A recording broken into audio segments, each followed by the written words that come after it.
Shadow ने अपने रास्ते में आने वाले हर एडवेंचरर को खत्म कर दिया, ये ठान कर कि वो अपनी किलर की पहचान मिटा देगा। थोड़ी देर में सिस्टम नोटिफिकेशन आया कि उसने 400 स्लेयर्स को मार गिराया है। उसी के साथ जमीन पर ढेर सारा एक्सपीरियंस और लाइफ स्पैन बिखर गया। ये नजारा गिल्ड के कैप्टन तक के लिए चौंकाने वाला था। शैडो का किलर लेवल भी 4 से घटकर 3 पर आ गया, मतलब अब आगे के कामों में उसे कम रुकावट मिलेंगी। कैप्टन ने कुछ नहीं कहा, क्योंकि उसे पता था कि ये सब बढ़ने की असली वजह वही है। जब रिकॉर्ड्स देखे गए तो गिल्ड के डेटा ने शैडो को बताया कि जिन लोगों को उसने हराया वो सब चुपके से गिल्ड रूल्स तोड़ रहे थे। ये जानकर कैप्टन को थोड़ी राहत मिली। उसे लगा कि ये ठीक ही हुआ कि शैडो ने केओस के नाम पर उन्हीं को सबक सिखाया। लेकिन शैडो यही नहीं रुका। उसने ऐलान कर दिया कि सैंक्चुरी अब उसकी गिल्ड द्वारा गार्डेड रहेगी और कोई भी उसे तोड़ेगा नहीं। कैप्टन हैरान रह गया, मगर शैडो की नजरें और तेज हो गई जब उसने चेतावनी दी कि गिल्ड के अंदर रूल ब्रेकर्स को अनुशासन सीखना ही पड़ेगा। उसने जिद की कि सैंक्चुरी की सिक्योरिटी शिफ्ट्स में हो और अगर फिर कभी हमला हुआ तो उसकी जिम्मेदारी सीधे कैप्टन पर होगी। शैडो ने वादा किया कि अगर ऐसा हुआ तो वो खुद आकर उससे निपटेगा। कैप्टन समझ गया कि शैडो उसे और उसकी गिल्ड को सैंक्चुरी के अंदर फंसा देना चाहता है, लेकिन उसके पास मानने के अलावा कोई चारा नहीं था, क्योंकि बॉस के ऑर्डर्स पूरे करने ही पड़ते हैं। तभी एक और नोटिफिकेशन आया। शैडोज हाइडआउट पर इविल स्पिरिट्स एकेडमी ने हमला कर दिया था। एक यूना नाम की शख्स उसका नेतृत्व कर रही थी और मैजिकल बैरियर की ड्यूरेबिलिटी गिरकर 99.8% पर पहुंच चुकी थी। एक और मैसेज आया जिसमें पूछा गया कि शैडो वर्ड ट्रांसमिशन यूज करना चाहेगा या नहीं। ये स्किल हर 24 घंटे में बस एक बार यूज हो सकती थी। शैडो सोचने लगा कि ये है क्या और इसका अंत क्यों नहीं दिखता, लेकिन उसने तुरंत फैसला किया कि उसे सैंक्चुरी छोड़कर एकेडमी लौटना होगा। असल में ये एक टेलीपोर्टेशन स्किल थी। सैंक्चुरी छिपी हुई थी, लेकिन इविल स्पिरिट्स एकेडमी पूरे देश में मशहूर थी कि वो शैडो की है। ये जानते हुए भी किसी ने उसे चुनौती देने की हिम्मत की थी। शैडो के टेलीपोर्ट होते ही सैंक्चुरी का लीडर ने आखिरकार चैन की सांस ली और सबको घर जाने को कहा। लेकिन एक मोटा आदमी याद दिला गया कि उन्हें शैडो के लिए जगह गार्ड करनी है। ये याद आते ही लीडर ने सारी जिम्मेदारी उस सो कॉल्ड डम सिस्टर पर डाल दी। चूंकि वो हमेशा से सैंक्चुरी देखने का सपना देखती थी, उसने उसी पर इल्जाम लगा दिया। उसने चेतावनी दी कि अगर कुछ हुआ तो उसे ही संभालना पड़ेगा जब तक बैकअप नहीं आ जाता। अपनी पोस्ट छोड़ने का मतलब होगा लाइफ स्पैन खोना। उधर इविल स्पिरिट्स एकेडमी के खंडहरों में जिन अटैकर्स के माथे पर ड्रैगन का सिंबल बना था, वे हमला जारी रखे हुए थे। बैरियर की ड्यूरेबिलिटी अब 51% तक गिर चुकी थी। आसपास के एडवेंचरर्स हैरान थे कि ये लोग शैडो को भड़काने की हिम्मत कैसे कर रहे हैं बिना उसकी रेपुटेशन जाने। असल में ये इंट्रूडर्स दूसरे देशों से आए प्लेयर्स थे, ब्लैक ड्रैगन हॉल नाम की गिल्ड के, और उन्हें शैडो की असली ताकत का अंदाजा भी नहीं था। शैडो एकेडमी के पास पहुंचा और सोचने लगा कि ब्लैक ड्रैगन हॉल उसकी छोड़ी हुई सिटी में क्यों है। उसे उनका कोई लेना देना याद नहीं आया, इसलिए उनकी ये हरकत समझ से बाहर थी। तभी एक ताकतवर आदमी, जो शायद उनका लीडर था, सबको चिल्लाकर बोला कि पूरी ताकत एक ही हमले में झोंक दो। उसने आदेश दिया कि सब मिलकर गेट तोड़ने की कोशिश करें। काला मायास्मा एक स्पिरिट बॉम्ब की तरह इकट्ठा हुआ और लीडर ने अपना black flame technique dragon break छोड़ दिया ताकि बैरियर को चकनाचूर कर सके। लेकिन उनका हमला अब भी काफी नहीं था। बैरियर की ड्यूरेबिलिटी सिर्फ 13% तक गिरी, जबकि गेट अब भी टिका रहा। हार न मानते हुए वे लगातार जोर लगाते रहे, ये मानकर कि अब बैरियर टूटने ही वाला है। तभी किसी ने चिल्लाकर कहा कि 100 साल की लाइफ स्पैन का रिवॉर्ड मिलेगा और ये आसान शिकार है। ये सुनते ही शैडो समझ गया कि ड्रैगन हॉल गिल्ड के मेंबर सिर्फ पैसे पर रखे गए हैं, उनकी उससे कोई निजी दुश्मनी नहीं। असल में उसके खिलाफ नफरत रखने वाली अकेली वही डोंगफेंग लेडी बची थी। अचानक दूर की इमारत से गर्जने की आवाज आई और फिर जोरदार स्टॉम्पिंग की गूंज। एडवेंचरर्स ने मुड़कर देखा तो एक अजीब सा दिखने वाला ड्रैगन सामने था। वो थोड़ा बेवकूफी सा लगता था, लेकिन उसकी मौजूदगी डराने वाली थी। जैसे ही वो नाचते और पांव पटकते घूमने लगा, जमीन इतनी हिल गई कि एडवेंचरर्स गिरते पड़ते नजर आए। तभी उन्हें ऊपर से कुछ गिरता दिखा। पहले लगा कि कोई बड़ा सा स्कल है, मगर जल्द ही साफ हुआ कि वो एक मीटियोराइट था। उसका आकार चौंकाने वाला था और सब सोच में पड़ गए कि इतना विशाल पत्थर अचानक उनके सिर के ऊपर कैसे आ गया। वो जोरदार धमाके के साथ गिरा, जमीन हिला दी और सबको बैटलफील्ड पर तितर बितर कर दिया। धूल बैठने पर ड्रैगन हॉल का लीडर धीरे धीरे उठा, ये सोचकर हैरान कि वो अब तक जिंदा कैसे है। मीटियोराइट ने सिर्फ 3000 डैमेज किया था, जो उसकी उम्मीद से बहुत कम था। उसका हेल्थ पूल बड़ा था, तो उसने सोचा कि वो संभाल लेगा, लेकिन वो अपनी बात पूरी करता इससे पहले ही उसका सिर एक झटके में कटकर उड़ गया। स्विफ्ट असैसिनेशन का नतीजा। फिर स्मोक के बीच से एक औरत की आवाज गूंजी, गिल्ड लीडर मर चुका है। एडवेंचरर्स दंग रह गए, समझ नहीं पाए कि आखिरी वार किसने किया। धुआं छंटा तो सामने एक खूबसूरत औरत दिखी, जिसने मेज हैट पहन रखा था। उसने सोचा कि इतनी सटीक असैसिनेशन सिर्फ शैडो ही कर सकता है। वो दौड़ पड़ी उसे ढूंढने, लेकिन कहीं शैडो दिखा ही नहीं। सच ये था कि शैडो बिल्कुल उनके सामने खड़ा था, इनविजिबल। एडवेंचरर्स के दिल बैठ गए। उन्हें एहसास हुआ कि उसकी एबिलिटीज आम समझ से बहुत परे हैं। शायद वो हमेशा अनसीन रह सकता है। शैडो ने उस औरत को पहचाना। वो स्काई वॉल्ट गिल्ड की थी और उसके पास एक हिडन क्लास थी, सोल पेंटर। उसका असली नाम सियांग था, लेकिन गेम में उसका नाम था दसवीं of distant green mountains. Shadow को वो इसलिए याद थी क्योंकि उसने पहले भी अपनी अनोखी स्किल्स दिखाई थी। ये ड्रैगन और मीटोराइट उसी की क्रिएशंस थी। सोल पेंटर्स पारंपरिक विजर्ड्स की तरह मंत्र नहीं पढ़ते थे, बल्कि अपनी मैजिक को खींचते थे। जितनी बेहतरीन ड्राइंग, उतना शक्तिशाली असर। वो समनिंग टेक्निक्स भी सीख सकते थे। ये class defensive battles, positional warfare और ग्रुप फाइट्स में बेहद ताकतवर थी। लेकिन इसकी एक बड़ी कमजोरी थी, सोलो फाइट्स और एम्बुशेस में, क्योंकि ड्राइंग में समय लगता था। वापस प्रेजेंट में सियांग ने हवा में चिल्लाकर पूछा कि क्या शैडो अब भी आसपास है, कहकर कि उसे उससे कुछ बात करनी है। उसकी पूरी टीम ने शैडो की आवाज सुनी, जबकि वो अब भी इनविजिबल था। सच मानकर सियांग ने अपनी बात रखी। उसने कहा कि उसे उसके हाइडआउट में जाना है, कुछ ऐसा ढूंढने के लिए जो उसके करियर एडवांसमेंट के लिए जरूरी है, और वो इसके बदले कॉम्पेंसेशन देने को भी तैयार है। शैडो को तुरंत समझ आ गया कि उसकी पिछली जिंदगी में इविल स्पिरिट्स एकेडमी आखिरकार कैसे स्काई वॉल्ट गिल्ड के हाथों चली गई थी। ये जरूर सियांग ही रही होगी, जिसने अपनी एडवांसमेंट की तलाश में इसकी लोकेशन खोज ली थी। लेकिन इस बार शैडो ने उसे इंटरसेप्ट कर लिया।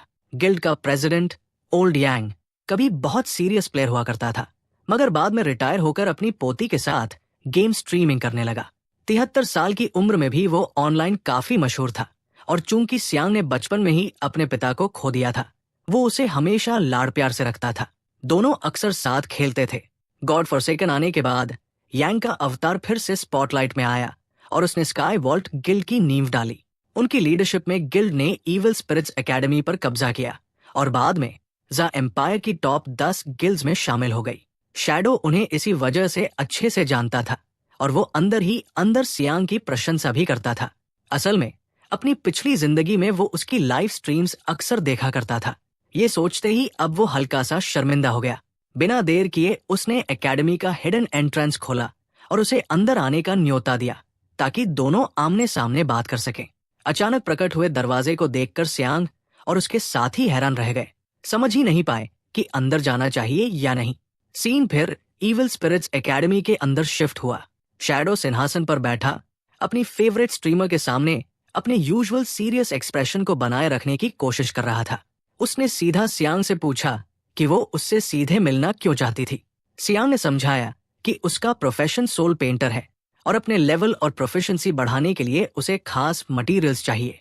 ये मटेरियल्स सिर्फ इविल स्पिरिट्स एकेडमी के अंदर ही मिलते थे। चूंकि शैडो ने पहले 2000 दिनों में ये हाइड आउट ऑफिशियल्स को बेच दिया था, वो अब उसी तरह का ऑफर देने आई थी।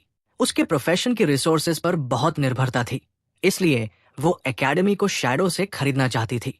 लेकिन उसे यकीन नहीं था कि शैडो बेचने के बारे में सोच भी रहा है या नहीं। शैडो बाहर से शांत लेकिन अंदर से सोच में डूबा था।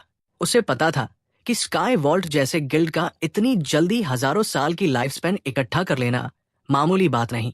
ये काम सच में ओल्ड मैन कैंग के ही लायक था, जो अपनी डेयरिंग मूव्स के लिए मशहूर था। फिर भी शैडो ने विनम्रता से मना कर दिया और कहा कि वो एकेडमी बेचने का इरादा नहीं रखता। हालांकि उसने सियांग को गेस्ट एक्सेस देने पर सहमति जताई, ग्राउंड फ्लोर तक आने जाने की पूरी आजादी। ये सुनकर सियांग ने अपना तरीका बदला। उसने पूछा कि क्या शैडो अपनी गिल्ड को 3 साल के लिए फर्स्ट फ्लोर रेंट पर देने पर विचार करेगा, बदले में 500 साल की लाइफ स्पैन ऑफर करते हुए। शैडो उलझन में पड़ गया। वो तो पहले ही उसे फ्रीली इस्तेमाल करने की इजाजत दे चुका था उसकी करियर एडवांसमेंट के लिए, फिर भी वो इतना बड़ा पेमेंट क्यों करना चाह रही थी? तभी शैडो को स्काई वॉल्ट की असली मंशा समझ आई। वे सिर्फ रिसोर्सेज के पीछे नहीं थे, बल्कि उनके असली लक्ष्य शैडो से कनेक्शन बनाना था, जो अब खेल की दुनिया में एक बड़ी शख्सियत बन चुका था। जब शैडो स्थिति का विश्लेषण कर रहा था, सियांग ने अपनी बात आगे बढ़ाई।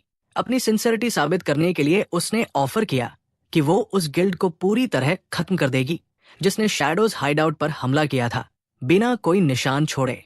शैडो ने कुछ सोचा, फिर सीधे उससे पूछा कि क्या उसे इतना बड़ा कदम उठाने से पहले अपने दादा से सलाह नहीं लेनी चाहिए।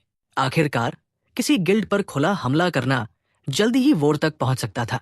पीछे हटने के बजाय सियांग हैरान रह गई कि शैडो को उसके दादा के बारे में पता भी है। उसने भरोसा दिलाया कि ओल्ड मैन कैंग ज्यादातर उसकी बात मान लेते हैं, और वैसे भी इतना छोटा गिल्ड आसानी से मिटाया जा सकता है बिना ज्यादा ध्यान आकर्षित किए। शैडो प्रभावित हो गया। इतनी कम उम्र में भी सियांग के बड़े सपने थे और उन्हें हासिल करने की उसकी हिम्मत भी। आखिरकार उसने उसकी शर्तें मान ली। खुशी से झूमती हुई सियांग हॉल में इधर उधर कूदने लगी।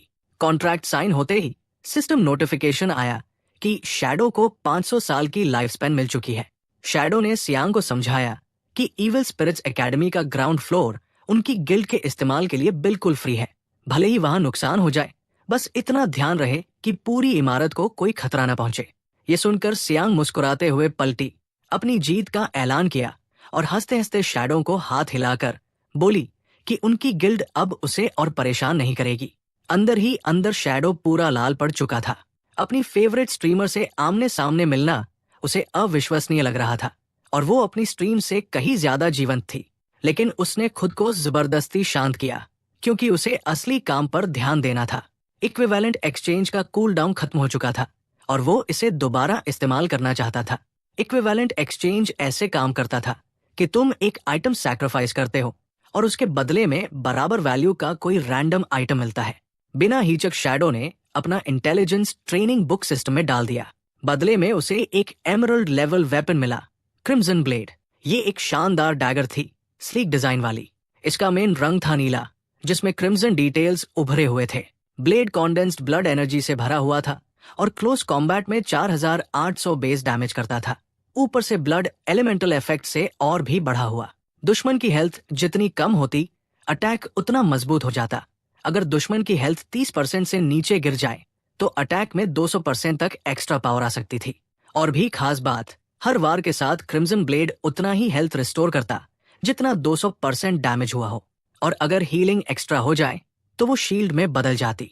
शैडो इस हथियार की ओवरपावर्ड एबिलिटीज देखकर दंग रह गया।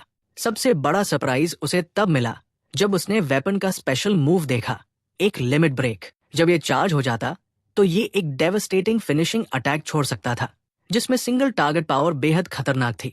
एमरल्ड लेवल पर ही इसका potential damage 4800 base plus scaling उसके लेजेंडरी एपिक सेट से भी दोगुना था। शैडो ने तुरंत कई एवोल्यूशन पॉइंट्स खर्च करके क्रिम्सन ब्लेड को अपग्रेड करना शुरू किया और उसे एमरल्ड से लेजेंडरी तक पहुंचा दिया। अपग्रेड के बाद वेपन में 9000 और ब्लड एलिमेंट अटैक पावर जुड़ गई। अब हर हिट उसके हेल्थ को 600% डैमेज जितना रिस्टोर करती थी। डैमेज बूस्ट्स के साथ वेपन आसानी से 10,000 से ऊपर डैमेज मार सकता था। अपग्रेड के बाद भी शैडो के पास 555 एवोल्यूशन पॉइंट्स बचे रहे। उसने तय किया कि अब वो अपनी माइथिक स्टेल्थ स्किल इवॉल्व करेगा, जिसमें 500 पॉइंट्स लगते थे। एवोल्यूशन के बाद इसका कूल डाउन घटकर सिर्फ 1 सेकंड रह गया और डार्कनेस में उसका स्टेल्थ लेवल एक लेवल और बढ़ गया। इसके साथ पैसिवली 3 स्टेल्थ लेवल्स और मिले और ब्रेक स्पेल में 300 डैमेज जुड़ गया। लेजेंडरी पीक पर यह स्किल कुल 7 स्टेल्थ लेवल्स तक दे सकता था। हर स्टेल्थ लेवल स्टेल्थ टूटने पर 200 पॉइंट्स का शील्ड भी जोड़ देता। अब उसकी माइथिक स्टेल्थ एबिलिटी बेहद ताकतवर बन चुकी थी। जब भी शैडो इस माइथिक स्किल को एक्टिवेट करता, उसकी लाइफ स्पैन कंजम्पशन 90% तक कम हो जाती। इसका मतलब था कि वो बिना डरे इनविजिबली घूम सकता था, क्योंकि ज्यादातर इनकमिंग थ्रेट्स बहुत कमजोर हो जाते। लेवल 17 पहुंचने के बाद उसने वो इमरान गियर एक्विप किया जो उसने पहले एक्सचेंज किया था। उसने ESP I well of emerald glass activate किया, जो 30 सेकंड्स तक हेडशॉट एक्यूरेसी 133% तक बढ़ा देता था। फिर उसने फ्रेजाइल व्हाइट ग्लोव्स पहने, जिससे उसकी फिजिकल डिफेंस 75 और एलिमेंटल रेजिस्टेंस 60 तक बढ़ गई। उनका ड्रॉबैक ये था कि ये मैक्सिमम हेल्थ को 12% घटा देती थी, लेकिन इसके बदले बेस अटैक 30% बढ़ जाता। इसके बाद उसने ट्रांसलूसेंट सॉक्स पहनी, जिससे उसकी इनविजिबिलिटी लेवल 2 तक बढ़ गई और मूवमेंट स्पीड 27% तक तेज हो गई। इनका एक और बोनस था, यूज करने के बाद 3 सेकंड्स तक उसका कोलिशन वॉल्यूम गायब हो जाता था, हालांकि उनका कूल डाउन 27 सेकंड्स का था। आखिर में उसने मूड के हिसाब से रेजिस्टेंस भी इक्विप किया। अब शैडो लगभग पूरा एमरल्ड इक्विपमेंट पहन चुका था, बस उसके लेग गार्ड्स ही बाकी थे।